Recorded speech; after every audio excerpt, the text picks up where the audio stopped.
All right, how's it going? Welcome back to another video here in the series on mechanics and relativity. There's not a whole lot on the board right now, but the one thing that is on the board is the section title, right? And we might have noticed that the section title has changed. We are now moving on from looking at central forces, and now we're going to start looking at systems of particles. It turns out that everything that we've done up until this point has been dealing with the equations of motion for just a single particle.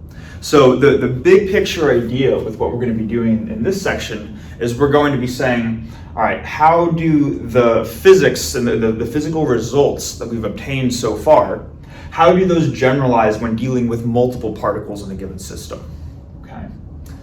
Now, just one thing to clear up before we dive into anything is that we might be thinking back to the past couple of videos and saying to ourselves, well, weren't there examples of systems with multiple particles? After all, when we were looking at Kepler's laws, we had a star at one focus point of an ellipse, right? And we had a planet orbiting around a star. So the star was particle 1, and then the planet orbiting around the star would be particle 2. Is that not an example of working with multiple particles? And then the same thing with the most recent video, right? When we're looking at scattering, or specifically Rutherford scattering, that was the one we were kind of focusing on, right? We had sort of a gold atom that was our sort of object of interest, and we had some alpha particle that's coming in from a far distance away, and it's deflecting off the gold atom at varying angles, right? So in that instance, isn't the gold atom particle 1 and then the alpha particle 2? The immediate answer is well, yes. Those are both instances where we have systems that involve multiple particles. The reason that's different though than what we're going to be doing here is because if you remember in those examples, when we were actually writing out the equations of motion, right? If you remember, there was that radial equation of motion for a particle of mass m under the influence of a central force. That equation of motion corresponded to just one of the two particles in the system. When we had a planet that was orbiting around a star, the equation of motion, the thing that we were actually looking at, was the equation of motion for just the planet.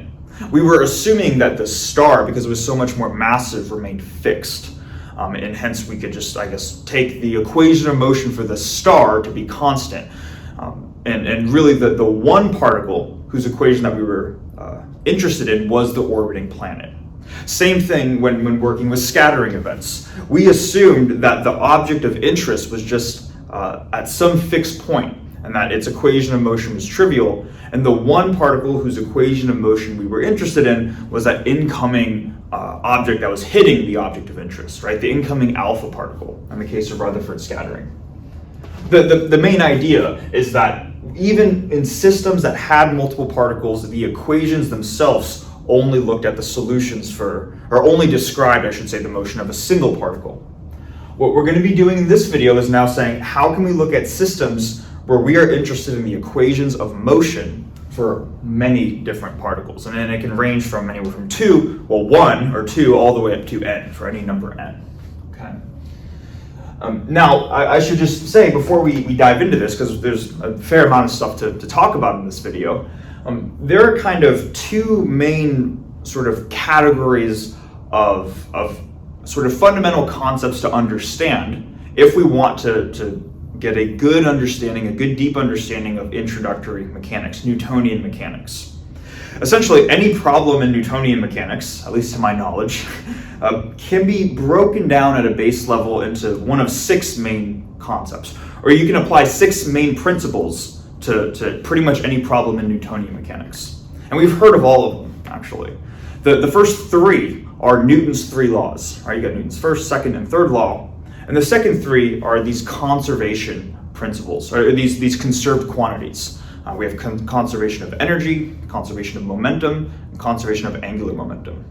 So Newton's 3 laws plus conservation or conserved quantities kind of make up the understanding of introductory mechanics.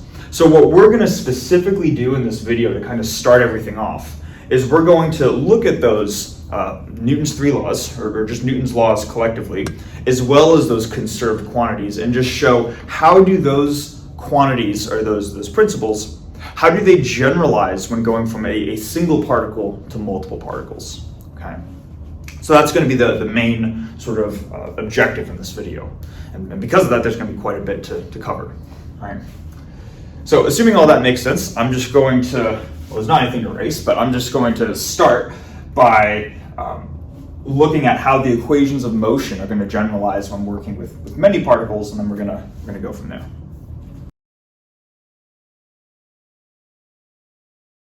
All right, so what we've drawn here is supposed to be my attempt at drawing n different particles inside some box. So the square that we have is our box, and then each of the different dots is a different particle in our system. And this is going to be the system of interest for both this video and a lot of the upcoming videos as well. What we're going to be interested in is saying, how can we describe the equations of motion for all of the particles inside this box right here? Okay. Now, before we start to dive into this, I'm just going to first say that when we think of this intuitively, and we see this picture, we might think of a bunch of these particles in a box. But if you remember, we talked about a particle as just some object that has a specified position, right, at the very beginning of the video series. So these do not need to be tiny microscopic particles. They can be really just any type of object with a specified position. And then also, same thing when talking about this box here. The box does not need to be a literal, like, cardboard box, or a box that's made out of any material necessarily. What this could be sort of a figurative box. For example, if we are looking at objects in the sky through a telescope, maybe I could have drawn this square as a circle, and then each of these dots represents stars, planets, galaxies, and objects that are in outer space. In that case, if we had a circle, or whatever this domain is here, it's not a literal box or a literal sort of container that's containing these objects. Rather, it's just some way of saying that we have a specified domain. Okay. It could be a literal box too. There's nothing wrong with putting objects in a literal box and then putting them together. But I just want to make this clear that when we think of this intuitively, rather than just literally imagining particles in a box, we can think of them as some number of specified objects within a domain. Okay. Now, the first couple of things that we can do is we can say that for each of these particles, they're going to have some certain characteristics associated with them. One property that we're often interested in when looking at a particle is its associated mass, right? Now, I purposefully did not draw each of these particles as having the same size. Like, these dots here are relatively small, whereas these are larger right here. Maybe the larger the dot, the more massive the particle is. And the idea is to say that we want to make sure that we understand that each particle is going to have its own associated mass. So rather than just having a single value of m, maybe we're going to denote it as m sub I, where this is the mass of the ith particle, where I ranges from 1 to n. Okay. So each particle in our box has a mass. We can also talk about its associated position. Each of these dots is located at a certain point within our domain. We can denote that as x sub I, the position vector x of the ith particle. And then we can also describe the momentum of each particle. So right now, what I drew is sort of a snapshot of the particles in our box. But hopefully you can imagine maybe they're moving around in some shape or form, or maybe they're not. But regardless of if they are or not, we could still specify the momentum, p, of the ith particle, which again, the momentum is just our standard expression, which is the mass of the ith particle times the velocity of the ith particle. Okay. Hopefully that makes sense. Just each particle has its own associated properties. One thing I want to mention, again, real quickly before going on to anything else, is that each of when working throughout this video, we are not going to be using Einstein's summation notation. Oftentimes, if we see an expression like this, we're going to say, oh, we have these double repeated indices. That means there's a sum over them, right? But that's not what we're saying here. All we're saying is that the momentum of the ith particle is the ith mass times the ith velocity. If there's going to be any necessary summation in this video, we're going to write it out explicitly.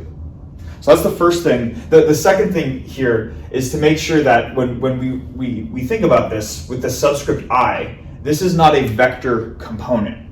Oftentimes with Einstein's summation notation, if you have a vector y, for example, you could write it that the component of your vector y is maybe y sub I, right? But again, here, the subscript I is not referring to a vector component, but rather specifying which particle we are talking about. And that's why we have a vector and then a subscript associated with it, okay? So kind of some technical things, but hopefully that makes sense. Now, each particle is by itself an individual particle, and what we know from previous videos is that if we were to look at the equation of motion for any given particle in your system, it should follow Newton's second law, which says that you have m mass times the acceleration. So I'm going to have the mass of the ith particle times the ith acceleration. Another way of writing this is just the time derivative of the momentum. So the time derivative of the momentum, and that's equal to the force acting on the ith particle. Okay. So really the only thing that's different up until this point is that now we're just putting these subscript i's on each of the equations that we're already familiar with, right? Saying that each particle in this box is going to obey Newton's second law. Now, with this right-hand side term here, the force acting on the ith particle, this is going to be the first thing that's a little bit different, or at least that's we're going to see is a generalization of what we've done before.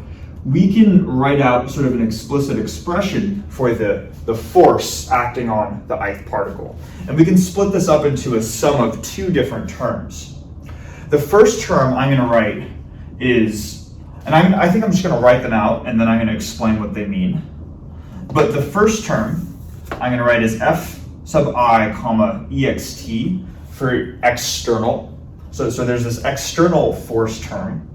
And then we also have a summation over all values of j not equal to I of f ij. So right now we're just saying that the force acting on any one of the ith particle can be the force acting on any particle can be decomposed into one of two possible terms. Now, I actually want to start with this summation right here. We're summing over all values of another index j of this quantity f sub ij.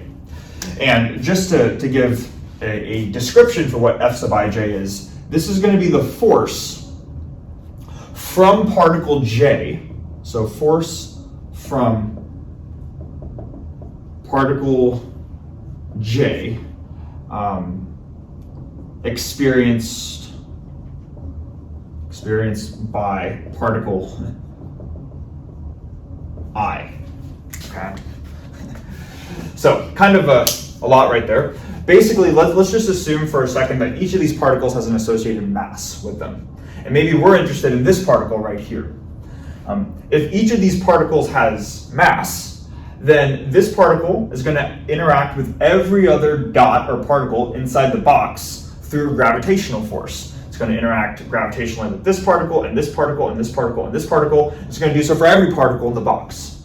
So what they're saying here is this term encompasses what are the forces from the other particles in the box that are exerted on the particle that we're interested in. What particle are we interested in? We're interested in the ith particle. So this term encompasses all the other particles in our box that are not the ith particle, and what are the forces from these other particles on the one that we're interested in. Okay? So that's the summation term right here. And then we also have f sub I comma external. This represents a force that does not come from another particle in the box, but just some external source, for example. Another way or an example of an external force is to say, let's now suppose that each of these particles is a particle with a charge, an associated charge. Okay? Each of these particles would experience a Coulomb force due to one another, right? It would experience the electric force is going to be acting on each of them. But let's also suppose that in the background, not within this box, we have some giant magnet, and we put the magnet maybe over here. That magnet is going to produce a magnetic field, and that magnetic field is going to run through the domain of our box. Now, if these particles inside our box have charge, they're certainly going to be influenced by this magnetic field, assuming that they're moving.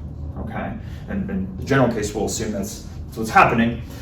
So they're going to be influenced by this magnet over here, but the magnetic field produced by the magnet over here is not produced by any of the particles inside here. It's from some external factor. So that's one example of an external force. Another example is if this box is taking place on Earth, each of these particles has mass, then what we would say is that even though they're all gravitationally attracted to themselves, because this box is on Earth, there's a giant gravitational field pointing down towards the center of the Earth. All of these particles experience that force, but we would consider it the object responsible for that force, in this case planet Earth, is external from our specified domain. Okay. So really what we're saying is that with any force, or the net force on a given particle, that is the sum of all objects that produce a force from outside the domain, plus all objects that produce a force inside the domain, meaning just the other particles in the box. Okay. So hopefully that makes sense. So this is, in a sense, how Newton's second law would generalize for a given particle. It turns out that we can also use this notation that we've just written right here to write out Newton's third law. A while ago, when we were just writing out Newton's law, I think we said every action has an equal and opposite reaction. We put Newton's third law into just words. So what I'm going to do right now is I'm going to rewrite Newton's third law maybe down here, but we're going to use specific mathematical notation now to describe it.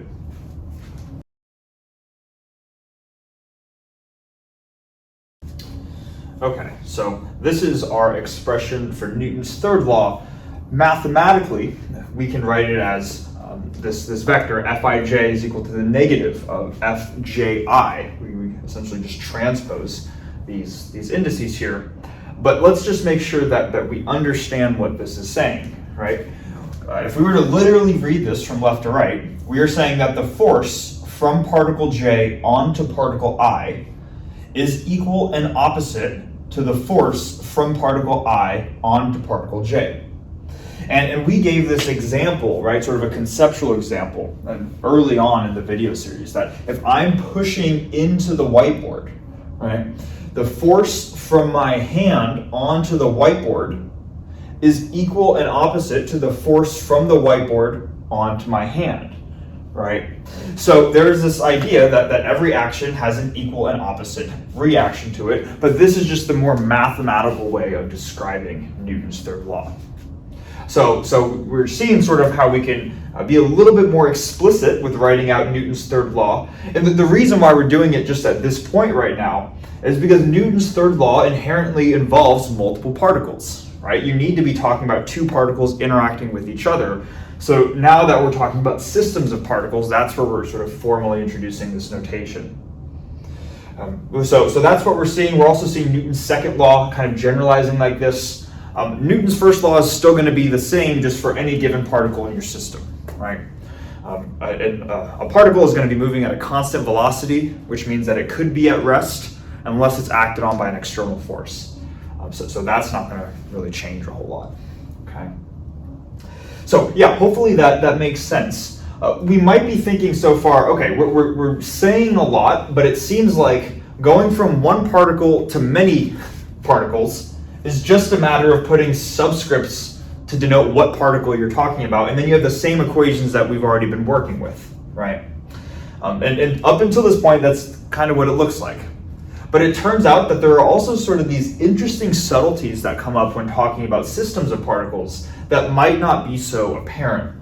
So in the next whiteboard, we're going to erase this, but we're going to first introduce a concept called the center of mass. and show how that gets used to kind of talk about this system as a collective, and we're going to go from there.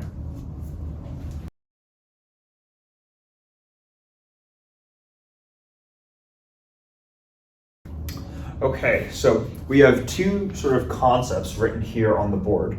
The first thing that we're going to be looking at is the total mass of the system, and the second thing that we're going to look at is the center of mass for a system. Same idea too, right? A system of n particles in a box.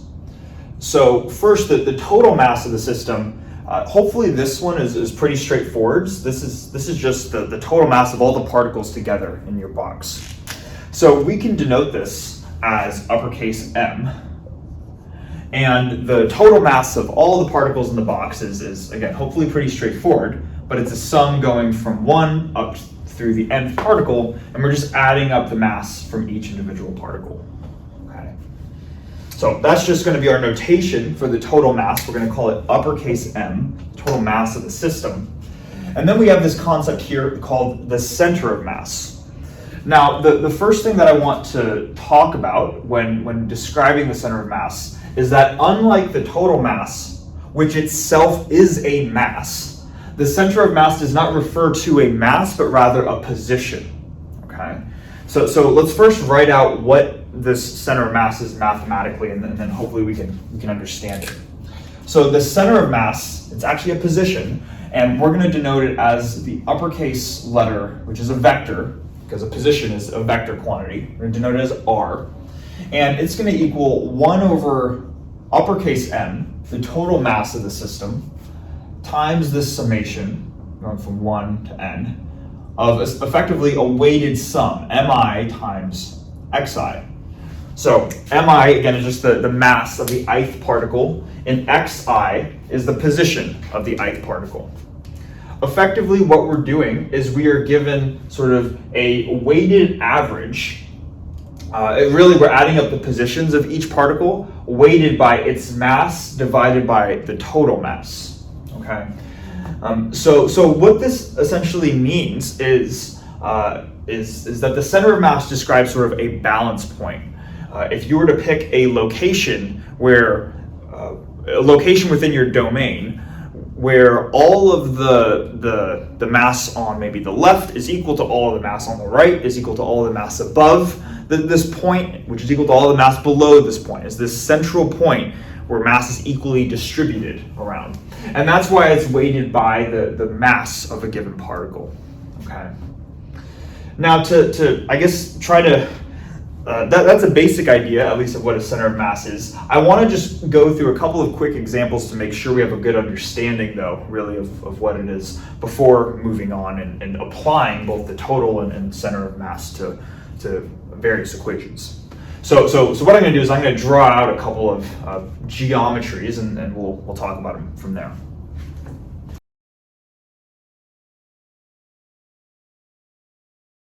All right, so this is supposed to represent what looks like a sphere, and this is supposed to be like a donut, okay?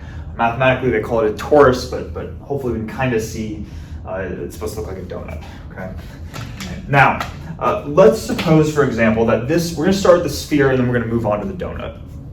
Starting with the sphere, let's suppose that this is one of those like rubber bouncy balls. I don't know if you ever played with those as a kid. They'll sell them like at the gas station or wherever you can bounce the ball up and down. In that case, the ball is made out of rubber, and more importantly, let's just assume that the rubber is sort of uniformly or evenly distributed throughout this sphere right here. Okay.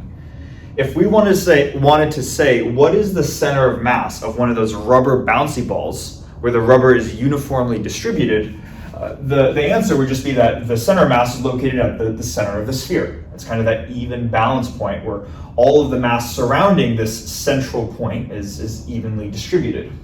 Okay. So there's nothing special about rubber or a bouncy. It doesn't need to bounce, but any sort of uniformly dense sphere is going to have its center of mass located at the center of the sphere. Okay. Now, if we were to all of a sudden take this thing, which looks like a bouncy ball, and we were to cut it in half, kind of according to this line right here, so now maybe the top half of this sphere is still a rubber bouncy ball, but the bottom half is now made of, let's say, something much denser and heavier. Maybe it's lead, something that certainly does not bounce. So we have sort of this light rubber half on the top and this dense lead half on the bottom. If we were to ask what the center of mass is of the sphere now, without doing any calculations, hopefully it makes sense that because the bottom of the sphere is denser and the mass is more concentrated at the bottom, on the bottom half relative to the top half, the center of mass, this vector, is now no longer located at the center of the sphere, but rather somewhere within the bottom half of the sphere. And that's just because there's more mass that's weighted. Again, this is like a weighted average over mass. There's there's more mass that's weighted in the bottom half relative to the top half. So now the center of mass may be somewhere over here, as opposed to when it was uniformly distributed and the center of mass was right here. Okay. So hopefully that makes sense. Now also moving on to this torus, this is kind of another interesting property of the center of mass vector R. Let's just keep this simplistic and assume that this torus, this donut, is uniformly distributed. So we made a donut and we know that each part in this donut has an even amount of dough that was baked. In that case, if we have a uniformly dense donut, regardless of how dense it is, the center of mass, interestingly, would be located at the center of the donut. But the part that's interesting about it is this dot right here, which would be the center of the donut, that's not actually located on the donut. It's located in the gap in the middle of the donut. So what I'm trying to get across here is that an interesting property of the center of mass is that this position vector does not need to be located on any part of your object that has mass in the first place. Here it's located in the gap where there is no mass. All right. So even though it is a weighted average over each particle's mass, it does not need to be located at a specific mass point. All right. So hopefully with those two examples plus this definition, we get a decent idea of what the center of mass of a particle is. So we've now sort of denoted an overall mass for the system and effectively this vector to denote the center of all the mass, an overall position vector for the system. If you remember the last whiteboard, we said that we were going to talk about each particle's mass, position, and momentum.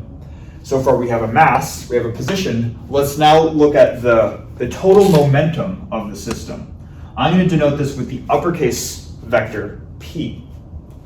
The total momentum of the system, it is kind of like what you can imagine. It's simply just all the individual momenta added up together. So the sum going from 1 to n of P sub I, like this. Now, let me just move the P sub I in a little closer. What we can do is we can sort of rewrite this summation by looking at the definition for the ith momenta of the system. We still have the summation going from 1 through n, but now we're just going to write P sub I as mi times the ith velocity. Okay. So hopefully that makes sense. What we can do now is we can multiply this summation kind of by a convenient factor of the number 1, where we can take this summation and on the outside of the summation, we can multiply this by a factor of m, the total mass of the system, times 1 over m. The 1 over the total mass of the system. All of that's in front of the summation, then we're still going to have the same summation going from 1 to n of mi times the ith velocity. Okay. One more sort of final thing that we can do is we have m right here, and then with everything else, we can just write this as taking the time derivative of the overall quantity and pulling the time derivative out of the velocity component specifically. So here's what I mean. We're going to have the time derivative of 1 over m times the sum going from 1 to n of mi, or not x dot I, but just xi, right? Like this. Hopefully this makes sense. The total mass is just a constant, each individual mass of each individual particle is constant. So when you take the time derivative of the total thing, and you can bring it inside a summation, right? The time derivative is only going to be applied to the position vector. So this quantity is just another way of, or this is just another way of rewriting this right here. But the reason that I'm rewriting it this way is because now the term that is in parentheses, 1 over m times this the summation here, that's just the definition of the center of mass vector, right? 1 over m times the summation right here. So we can write the total momentum of the system, let's write it down here, total momentum of the system, as the total mass times the time derivative of this quantity, r, the center of mass, or r dot, okay? So what we've effectively just shown right here is that there is sort of this way of writing a single equation to describe all of the particles in your system as a collective, where now we're just using the total momentum, the total mass, and this total position, which is really the position that denotes the center of mass. Interestingly too, right, this quantity is not always going to just be 0. Right now, if with this example with the donut, we might say that, well, the center of mass is always at the center. So it shouldn't be changing with time, right? Well, I could take this donut and I could move the donut in space. And as I move this donut in space, maybe I'm picking it up from the plate to go eat it. Now the location where the hole is in the middle, that location is now moving with time as well. So the center of mass vector is not necessarily a constant. It's allowed to change with time. So this is not always going to go to 0. Okay. So hopefully that makes sense. This is the total momentum. This is how we can define it. And just a parallel with what we were doing in the previous board, after talking about the mass, position, and momenta of each particle, we started talking about Newton's second law, right? So what we're going to do sort of as a collective next step is to say, let's take the time derivative of this momenta vector and then see what we get from there. I think to just make sure we have enough space, I'm going to erase this part of the board, just write out this result right here, and then with the remaining space, we'll look at Newton's second law for the collective system as a whole. Okay, so again, this is the result that we got for the total momentum of the system. We'd now like to write out sort of a version of Newton's second law for the system as a whole. And again, Newton's second law talks about the time derivative of the momentum vector. So in this case, this would be the time derivative of our vector uppercase P. Now, the time derivative is just taking the time derivative of this quantity, right? Which is just going to be the summation from 1 to n of the momentum of each individual particle. We know that the time derivative of an individual particle's momentum is just the force, right? That's just applying Newton's second law to a single particle in your system. So rather than writing P dot of I, I'm just going to write F of I. Okay. So it's just going to be the sum of the individual forces from each particle. Hopefully this makes sense, right? That the time derivative of the momentum is the sum of the forces. And now what we're going to do, though, is we're going to use our expression that we had in the previous whiteboard to describe this F of I vector. Remember, we decompose this vector into a sum of 2 different terms. So what I'm going to have here is I'm going to still have this summation going from 1 to n. I equals 1 to n. And now, instead of writing f sub I, the first term, if you remember in our summation, was all of the external forces acting on the ith particle, plus the sum of all of the forces of the other particles in our potential box acting on the ith particle. So all of the cases of j not equaling I of f ij, right? So this is what we have up until this point. Let's see, I think I'm going to go down here and hopefully we can still see this. Now what we're going to do, we have a summation over 2 terms. I'm just going to distribute the summation into both terms. We can do that, right? The summation is a linear operator. So we have the summation of our first term. So we have going from I equals 1 to n of the external forces acting on our particle, plus now the sum going from 1 to n over this sum of all cases where j is not equal to a specific value of I of f ij, like this. Okay. Now it's at this point where hopefully we've seen at some point where we can rewrite this double summation as the following. I'm actually just going to, for a second, just over here, I'm going to focus just on this double sum term. So let me just write it by itself. So we have the sum going from 1 to n, the sum of j not equals I of some quantity, fij, right? I'm going to try to find, I feel like I've done this before in one of the videos on the channel. I'm going to try to find the video and link it. But this double sum right here can be re-expressed as just a single sum where you're summing over all values of I that are less than j. So this is kind of just a mathematical trick, mathematical trick. And then the thing that's inside the summation changes just a little bit. So rather than having just this quantity, fij, you also have plus the cases where the indices are swapped, plus fjI. Again, I'm going to try to find the video where I've done this before. I believe I've done this in one of the videos. If not, I'd recommend looking it up online, or if you'd like me to show why this is true, I can make a short separate video showing that this is a thing. But I'm going to just rewrite this double sum as this summation right here. And it's at this point where we're going to reference Newton's third law. So this sum right here, we now have a sum for all values of I less than j. I have fij right here, this first term in my sum, plus fji. But we know from Newton's third law that that's just equal to negative fij, right? So what we're seeing here is that for all values in the summation, regardless of what values of I and j we're choosing, as long as I is less than j, but all values in the summation, what we see is that we have some quantity plus the negative of itself.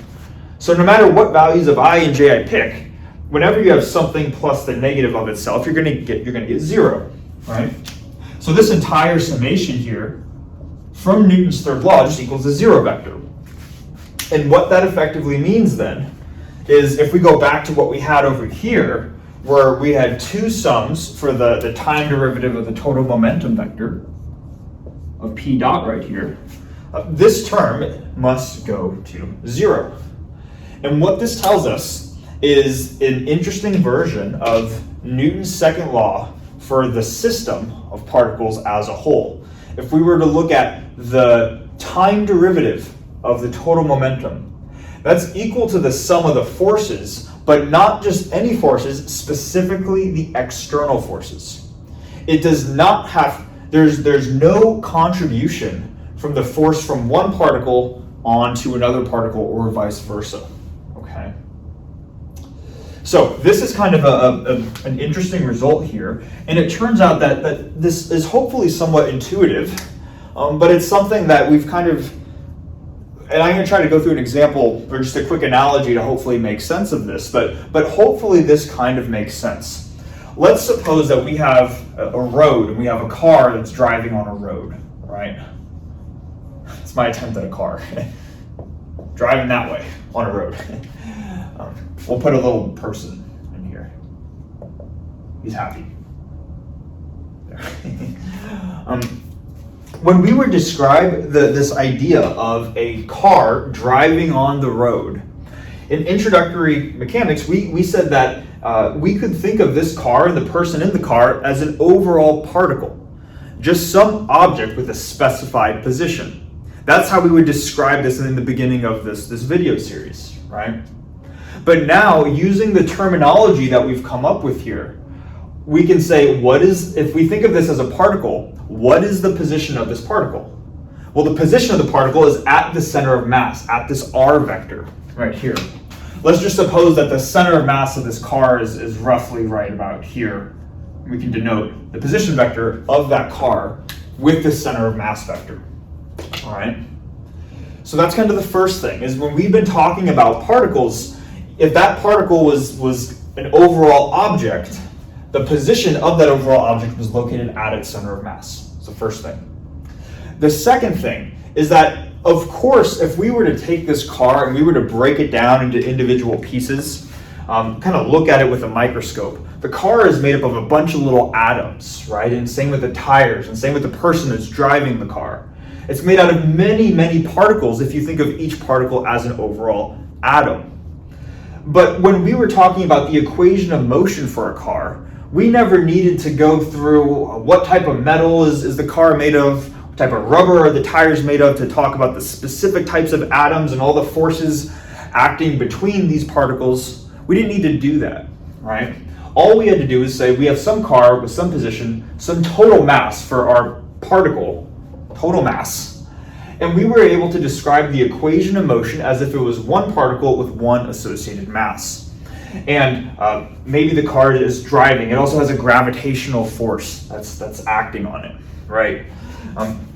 What we were really doing in the early videos of this series is that if we had a quote-unquote particle that was composed of many different particles, we never needed to worry about the forces between particles, between the metal atoms in the car.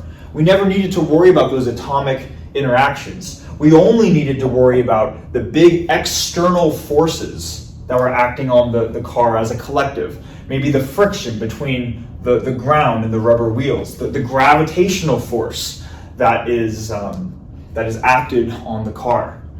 So what this is saying is that this is what we were already doing by just calling some object a particle with a position and a mass.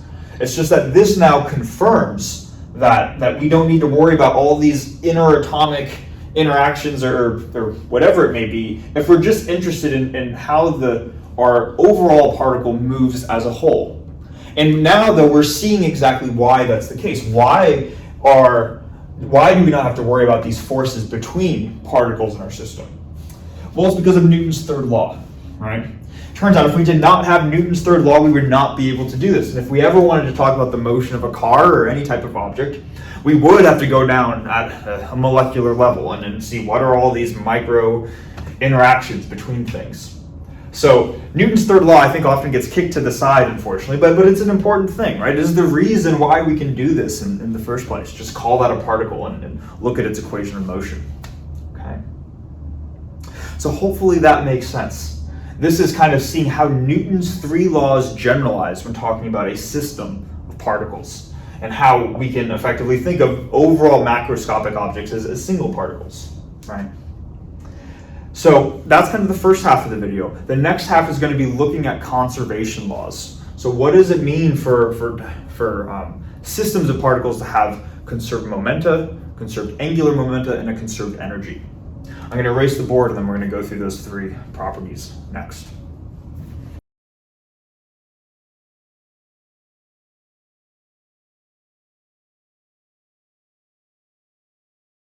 Okay, so now we're going to move on to the three conservation laws, right? Where the first one that we're going to look at is conservation of momentum. But for now, a system of particles as opposed to just an individual particle. So what we've shown so far is that we have an overall momentum, total momentum of the system vector, big P.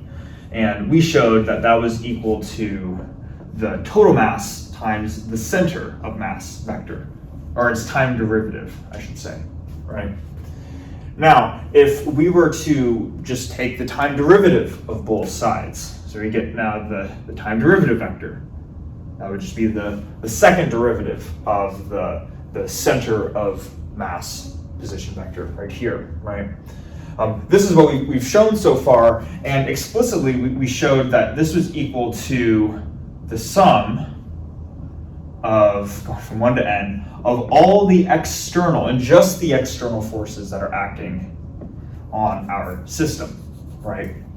So the sum goes from 1 to n here. It may be just to make the notation a little bit more compact. I'm going to write this explicit summation as just the uppercase vector f, like this.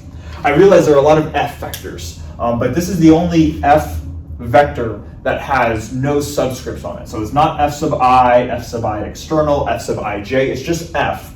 And f is going to denote the net, or the total external forces acting on each particle in our system. The reason for this too is just so we can say that, that this kind of looks like Newton's second law, right? We have the time derivative of the momentum is equal to the force. Now, again, this is just from the previous whiteboard, introducing some new notation here. But what we'd like to show and what we'd like to understand is we'd like to say, when does conservation of momentum apply to a system of particles? Another way of describing that is to say, when does this time derivative go to the zero vector? So we can ask, when does this equal the zero vector? And just from this equation, it gives us the answer, right? The time derivative of the momentum vector, or in other words, when the total momentum of the system is conserved, is when the total external forces acting on the system add up to zero. And hopefully this isn't too much of a generalization from a single particle. After all, if we had just a particle on the ground, it can be anything on the ground. Right now, if it's just standing still, and it's going to do this forever, the momentum of a single particle, this single particle, is always going to be zero. So momentum is conserved for this particle.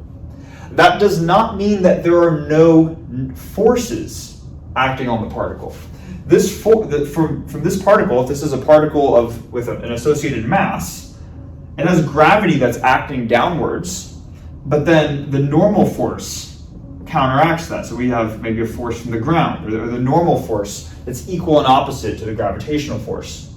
What we're seeing here is that this particle has forces that are acting on it, specifically external forces acting on it, but the net external forces add up to zero. If you take gravity plus the force from the ground, that contributes to just zero, and hence that's why the particle remains stationary. So the same thing applies if you have many particles in your system. You could have external forces acting on the particles in your system, but as long as for each particle, the external forces for each of those particles add up to zero, then the momenta of each individual particle in your system is going to be conserved, and thus the total momentum of your system is going to be conserved. Okay? So this is going to be true explicitly when each term in this summation, or I guess you could just say the overall summation, adds up to the zero vector. That is the condition when conservation of momentum applies. And that's the first one. Okay? I guess I'll write this out compactly up here, and then we'll go through conservation of angular momentum next.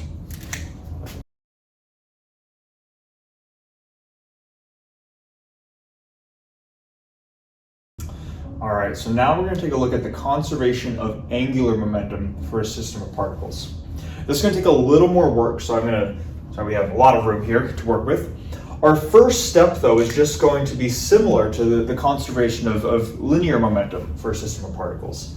We first want to define a total momenta vector for the system, and then take its time derivative and ask, when does that time derivative go to zero?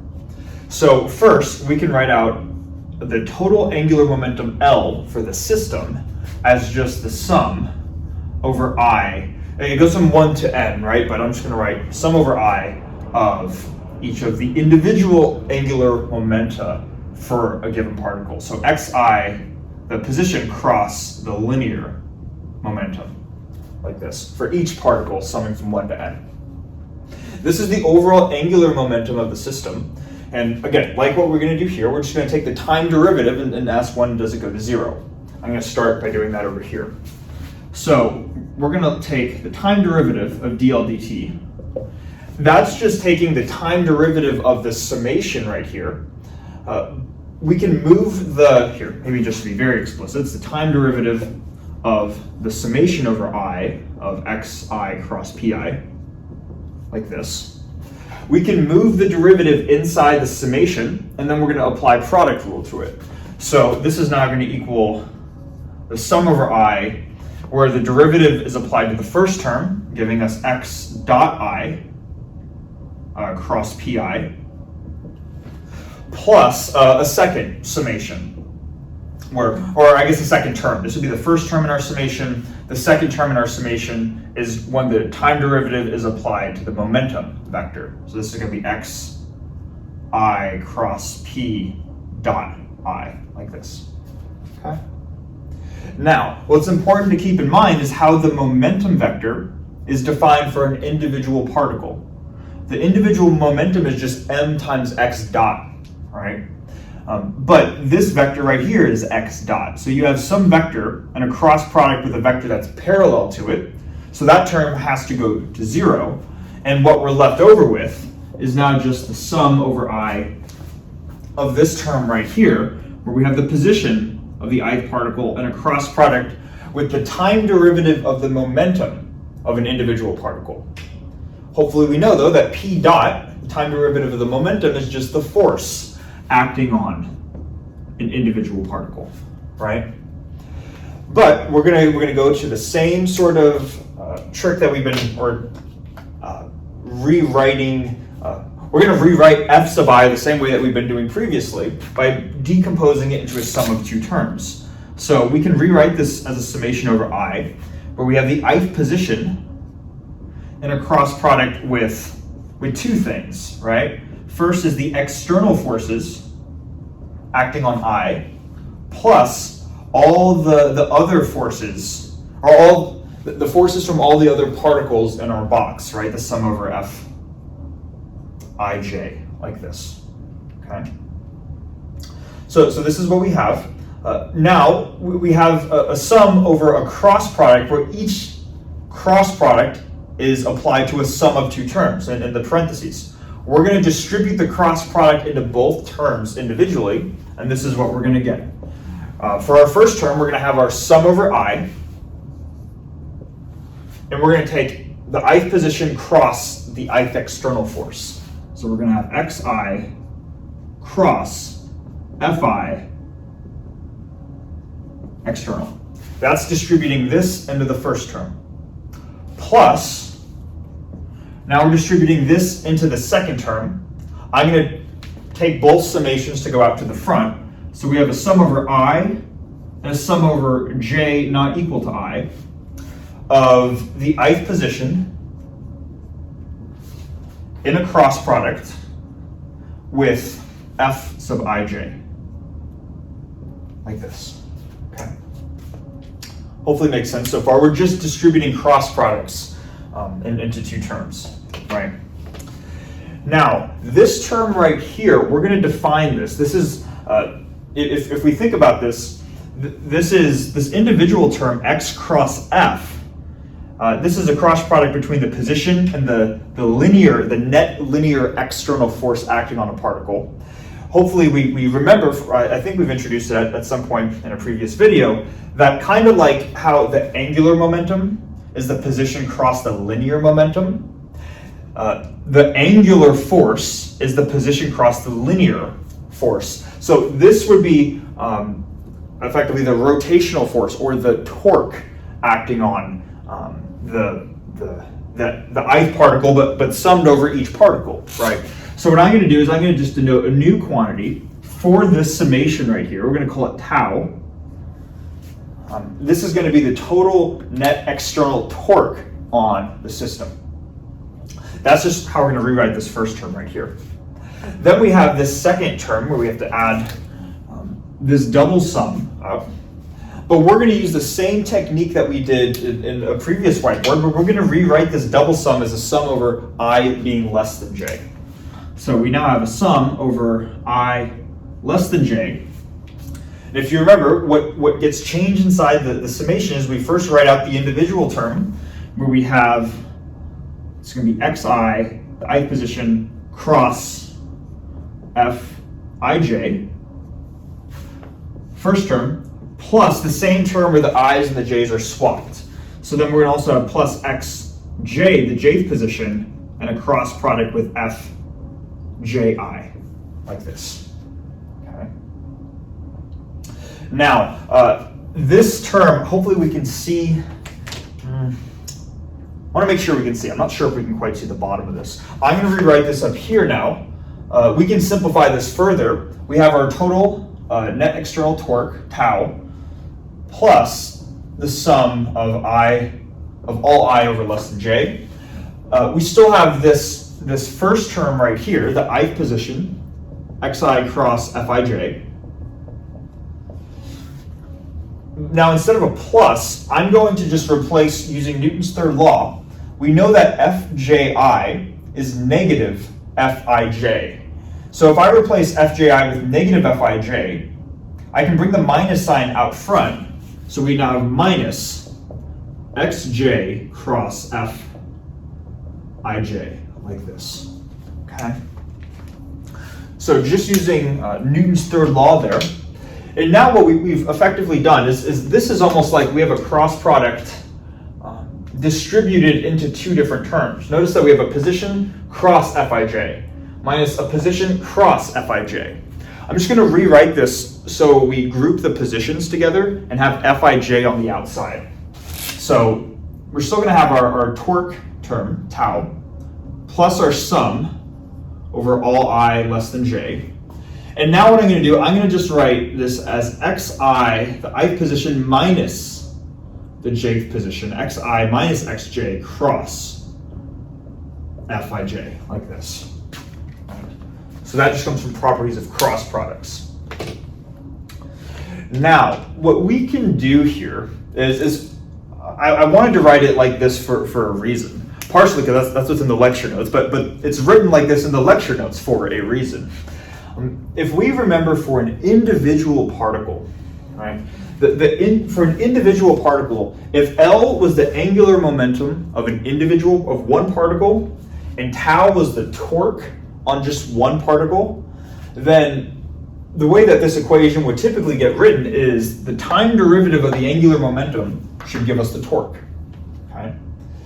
Now, when working with systems of particles, all of a sudden we have this extra term that shows up, right? And for the linear momentum case, we also had this external term that showed up, but it canceled. It went to zero because of Newton's third law. Now, in this case, it doesn't necessarily need to cancel. This term inherently by itself does not need to go to zero. What we like to do, though, is we would first like to say, in order to draw a parallel between the one particle case and the many particles case, we're going to try to ask ourselves, what do we need to do to this equation in order to make it look more like the one particle case? And in order to do that, the summation needs to go to zero. It doesn't need to be, but what we're going to do is we're going to say what conditions need to be imposed on this summation in order for it to go to zero. What would have to be true, right? Maybe take a minute to pause to think about it. Okay, assuming we've paused. In order for this term to go to zero, each term in the summation is a cross product over two different things. The way that we can guarantee that a cross product of two terms goes to zero is if the two terms are parallel to each other, right? A cross B always equals zero when A is parallel to B.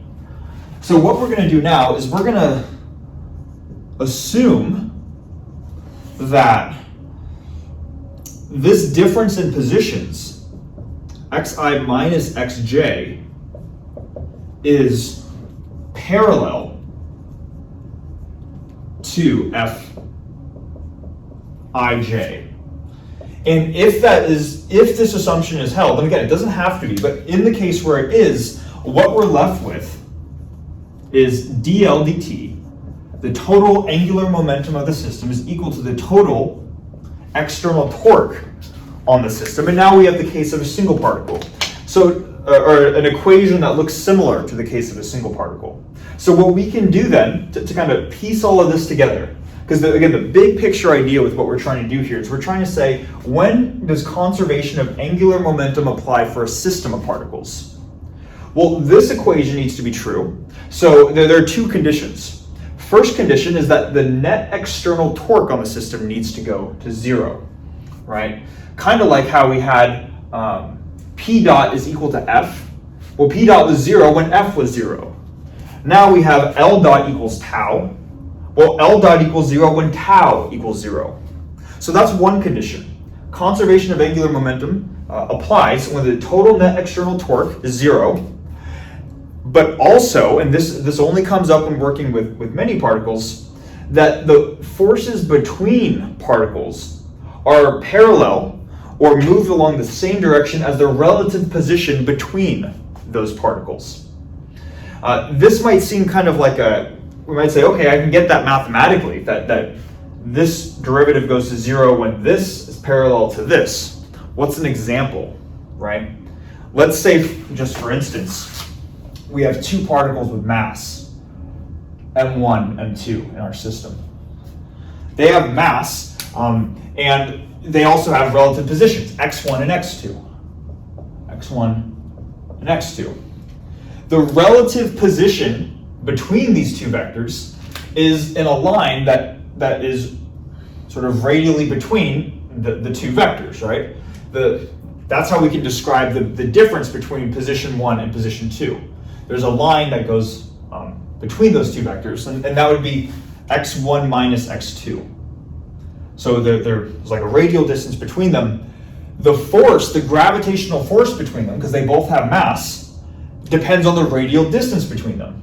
So Fij, the force from this particle onto this particle, also is going to be either parallel or anti-parallel to the difference between their positions. So while this might seem like an abstract condition right here, the gravitational force, the electrostatic force are two common examples of very common forces which satisfy this condition. So it's not like conservation of angular momentum almost never holds. It actually holds quite a lot, but this is the mathematical case to say exactly when this is true. Okay. So what I'm going to do, I'm going to erase all of this now. I'm going to write out the conditions similarly to what we did with conservation of momentum, and then we're going to finish off the video with conservation of energy.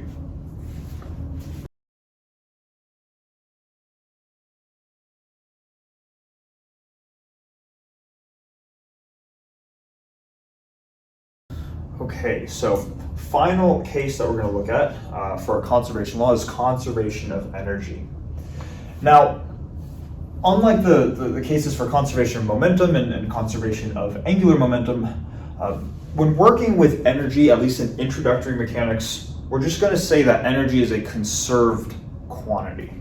Okay, so this is going to be more of a matter of defining what is the total energy of a system, and just saying that once we've defined the total energy of a system, that energy is conserved.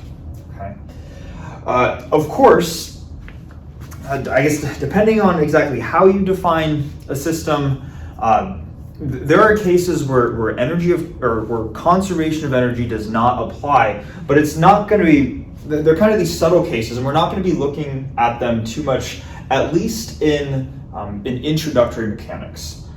I will say I would eventually like to make another video series specifically on classical mechanics. That'll be the title of the video series, where we look at other ways of formulating mechanics other than through Newton's laws. We're going to be talking about things in that video series on Lagrangians and Hamiltonians, and when we talk about these objects, it's Lagrangian or Hamiltonian of a system, it becomes a little bit more clear, quite a bit more clear actually, to determine when energy is conserved.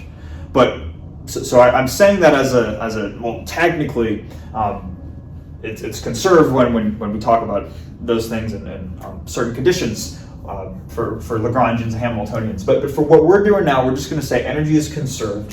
What is that conserved quantity? I'm going to start by just defining a quantity T, which is going to be the total kinetic energy of the system. Of course, the total energy is going to be the total kinetic plus the total potential energy, but we're going to start with the total kinetic energy. This is just going to be the 1/2 mv squared term, but just defined for a system of particles. We're summing over I, where instead of just the mass of one particle, it's the mass of a given particle, and then instead of just v squared for one particle, we're going to have the velocity of the ith particle in a dot product with itself. All right. So this is the expression for the total kinetic energy of the system. And what we're going to do now is we're going to make a specific definition where we're going to define the position vector for a given particle in our system to be a sum of two terms. The first term is going to be the familiar vector uppercase R, which is the center of mass vector. And then the second term, or the second vector in the sum, is we're going to call Y. Y is going to act as the position of the particle relative to the center of mass. So the overall position is the center of mass plus its remaining, or its relative position to the center of mass. What I'm going to do just really quickly is I'm going to draw an example of looking at X, R, and Y just to make sure that we understand those concepts, because we're going to be using them throughout the rest of the derivation.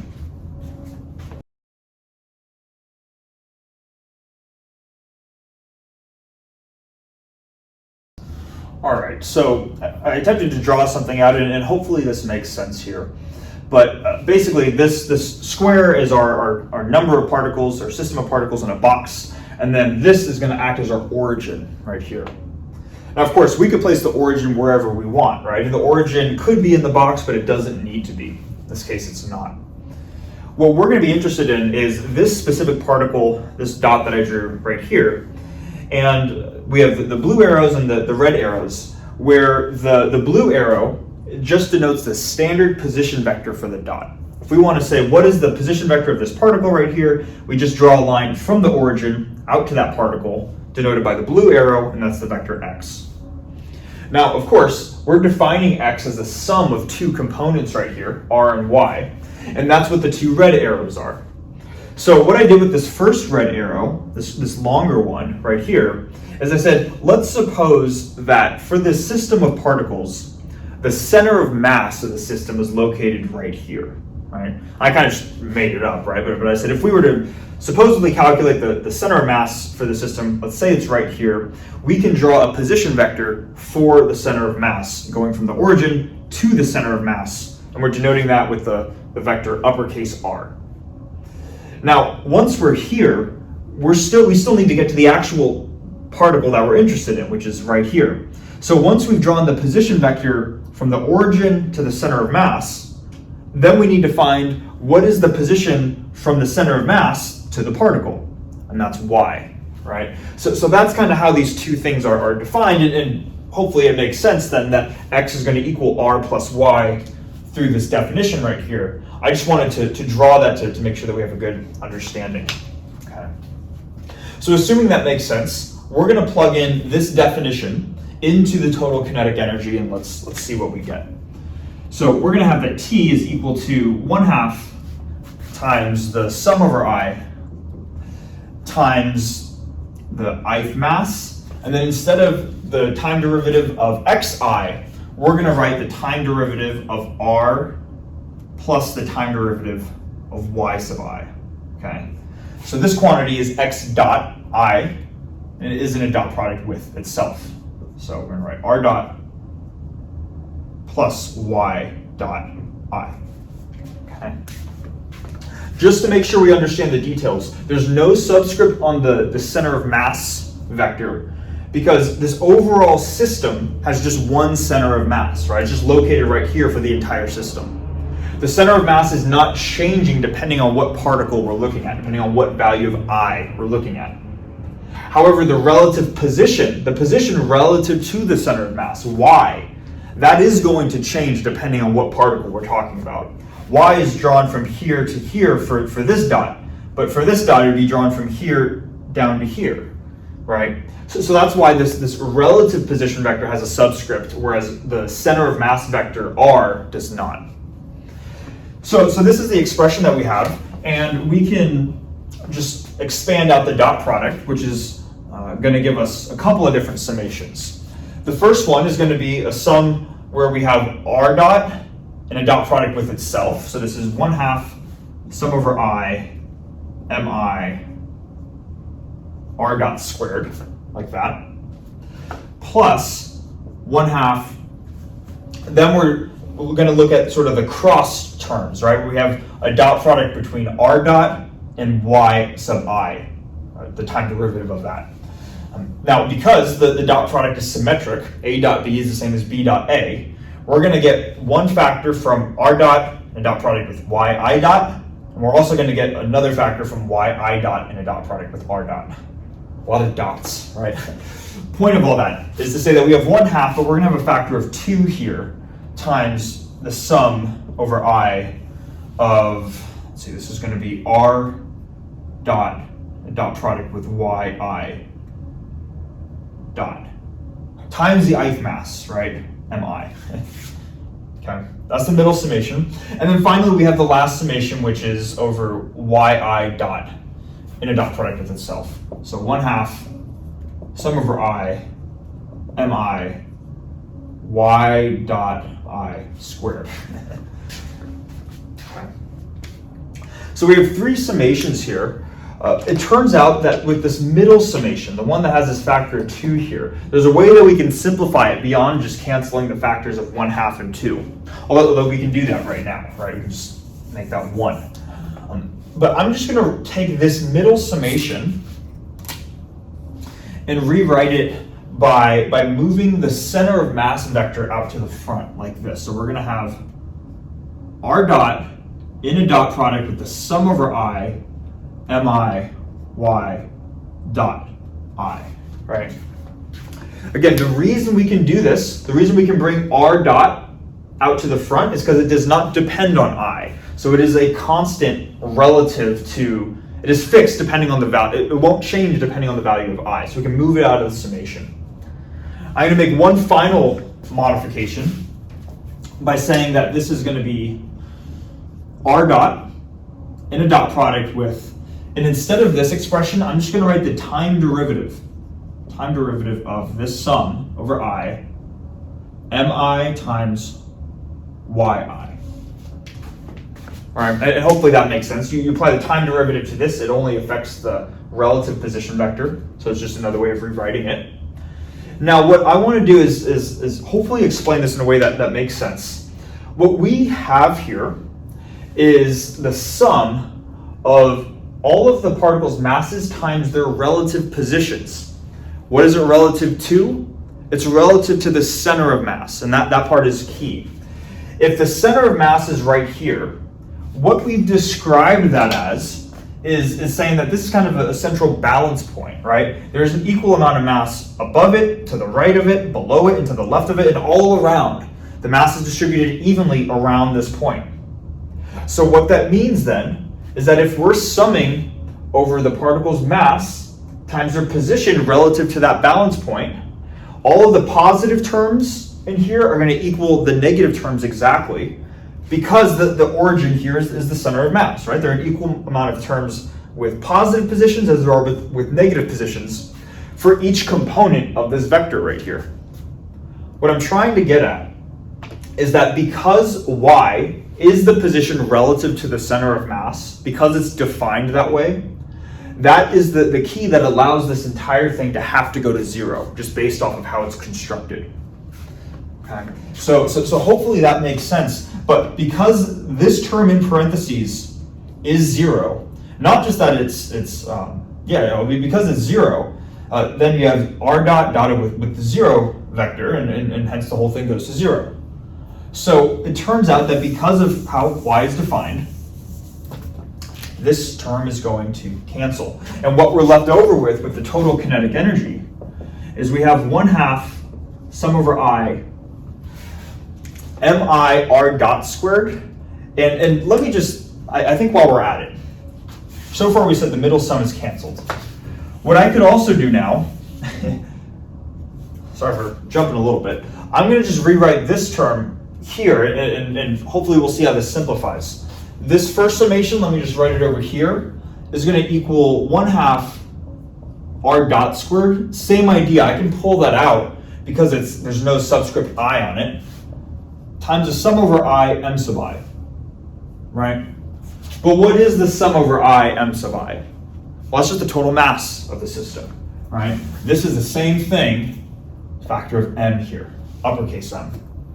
So what we really have then for the total kinetic energy is we have 1/2 times the total mass of the system times r dot squared plus this final summation right here, plus 1/2 times sum over I mi y I squared, like that. So let's just take a second to understand this. The total kinetic energy is the sum of two different terms. The first term is just the this has a 1/2 mv squared structure to it. But what is m? M is the total mass. What is the velocity? Well, it's the velocity of the center of mass. So we can almost imagine, if we have a bunch of particles moving around in our box, we can imagine that as collectively, one big particle with mass big M moving about its center of mass. You can almost imagine like a big blob encompassing all of these small particles. And that big blob is moving, so the big blob has kinetic energy. The blob just being the sum of all the individual particles. So the kinetic energy of all of the individual particles is the kinetic energy or the bulk motion of the particles collectively as the center of mass moves. But it's not just the center of mass that's moving, right? This collective bulk motion. Then there's also this term, the kinetic energy of the particles relative to the motion of this blob type feature. As the center of mass moves, the particles themselves are still moving relative to the center of mass. So there's kind of like almost like a macroscopic way of thinking about it as just one particle moving about its center of mass. And then if you look at that macroscopic particle, zoom in on it, see that it's a bunch of little particles, then those little particles are all moving relative to the center of mass. So that the total kinetic energy can be thought of in this way, as sort of a macroscopic and quote-unquote microscopic kinetic energy term. Okay. So hopefully that makes sense. That's the sum of the two terms that go into the kinetic energy. As a final step, and we're almost done here, I'm just going to erase what we have here, write out these two terms in for T. We're going to talk about the total potential energy, and we'll finish the video off at that point.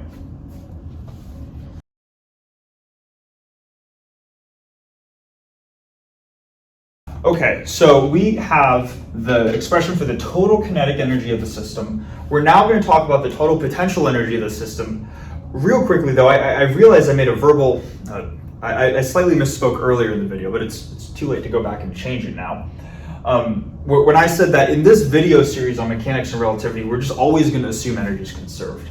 I don't know why in my head I didn't think that I forgot that we talked about conservative forces, but we did, right? We did that earlier. And energy is conserved when a particle is under the influence of conservative forces, or forces defined as the gradient of a scalar function, particularly the potential energy. So we did describe conditions for when energy is conserved, and we don't just need Lagrangians or Hamiltonians to show when it is or isn't, although I think it's easier to see that in those formulations. That's a giant tangent. I'm going on that tangent because we're going to talk about conservative forces here, right? We're going to assume that we're dealing with conservation of energy. Conservation of energy applies when particles are acted on by conservative forces.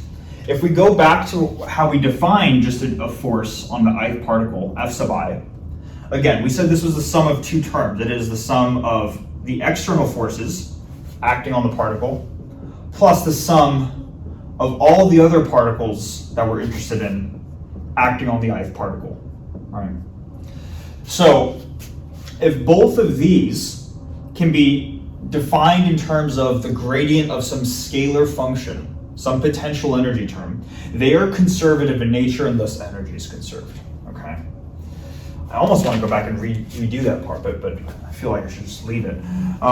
What we can do is we can say with this first term, Fi extension, we can define it as the negative gradient, the gradient of the ith coordinate of some potential energy Vi with respect to the coordinates xi. And then for this term right here, we can say that, let's see, we're still going to have this sum where we have a sum over j is not equal to I. And then we have the gradient with respect to the ith coordinate of Vij as a function of the relative position between the vectors. Now, that is a lot, all in one sentence. So let's try to unpack this. I wanted to first just get on the board that both of these terms, both of these force vector fields, are the gradient of some scalar field. With this term right here, let's start with that term, the external force acting on the ith particle. That is going to equal the negative gradient of a scalar function with respect to its own coordinates. Here's sort of the subtlety that comes with this, okay? The potential energy associated with the ith particle has its own associated set of coordinates. That's why we're denoting x sub I as opposed to just vector x, right? And because the ith particle with an ith potential energy is defined with respect to an ith coordinate system, in other words, because there's a subscript I right here, that means when we define in terms of a gradient, or when we define this gradient right here, that gradient needs to take into account this same, this ith subscript. Because this vector x is not just x, y, z, and every coordinate is simply x, y, z. Every particle has its own set of coordinates. So that means when we differentiate with respect to those coordinates, we need to specify what those coordinates are. Here's what I mean. Gradient of I, let's do this. I'm saying a lot of words. I need to just write this. The gradient of I, we can think of as the derivative with respect to whatever that x sub I coordinate system is, right? So because there's a subscript here, there needs to be a subscript here. So that's all that's saying, right? It is that we need to take into account that each particle has its own associated coordinate system. Now, with this term right here, we originally had our sum over j not equals I, same thing here. And we have this f of ij term being defined as the gradient with respect to v sub ij. But then for similar reasons as we had when we were talking about conservation of angular momentum, it turns out that energy is going to be conserved when this quantity right here, the force, is parallel to the difference between these two vectors. It's parallel to the difference between the position vectors. The way that the force is defined in terms, the way that the force is parallel to this input right here is that the potential energy itself, Vij, is a function of these quantities, right? And we're writing magnitude because it could be xi minus xj or xj minus xi. This vector can be either parallel or anti-parallel to xi minus xj here, okay? So this is sort of this extra condition needed to ensure that our forces are conservative, all right? But this is how we can express both terms for the force acting on the ith particle if both of these forces are conservative, which is what's needed for energy conservation. So therefore, tying all of this together, and good for you for being able to follow that if you were, I realize it's a mouthful. The conserved energy associated with a system is going to be the sum of two things. The first is the total kinetic energy. I'm just going to write, here, let's make sure we have room here. Total energy is the sum of the kinetic energy, which is these two terms.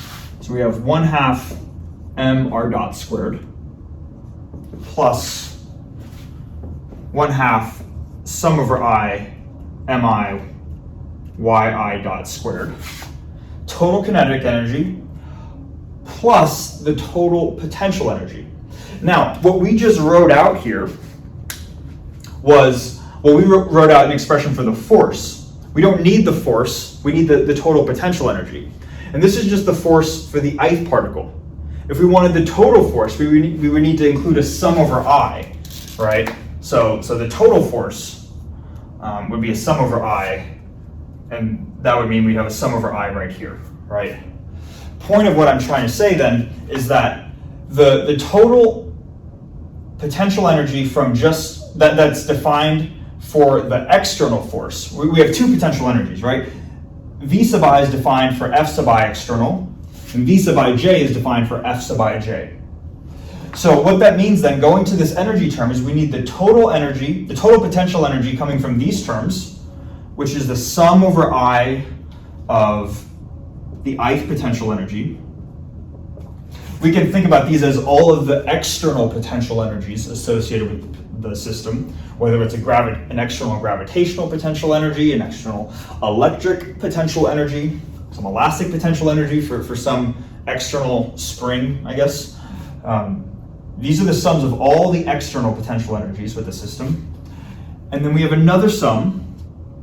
So we need to sum over I, and then we need to sum over j not equal I of these potential energies, of V sub ij, and I'm getting really small here. V sub ij defined with respect to the difference of the position vectors. Again, the way that we can conceptually think about this is that if this is the net external potential energy associated with the system, this double sum right here encompasses the net internal potential energy. What is the potential energy of particle 1 relative to particle 2? Or what potential energy does particle 1 experience due to the field produced by particle 2? Okay. So we have two terms for the kinetic energy, the external and internal total potential energies. That gives us a total energy, and that quantity is conserved. Okay. We can see how there are kind of a lot of these subtle sort of details that show up when talking about systems of particles. And I realize, especially at the end, that can get a little bit abstract. But hopefully, just as a first step, we're saying how do some of these foundational principles of mechanics generalize when talking about systems of particles. Okay. So yeah, thanks so much for watching, and hopefully I'll see you in the next one.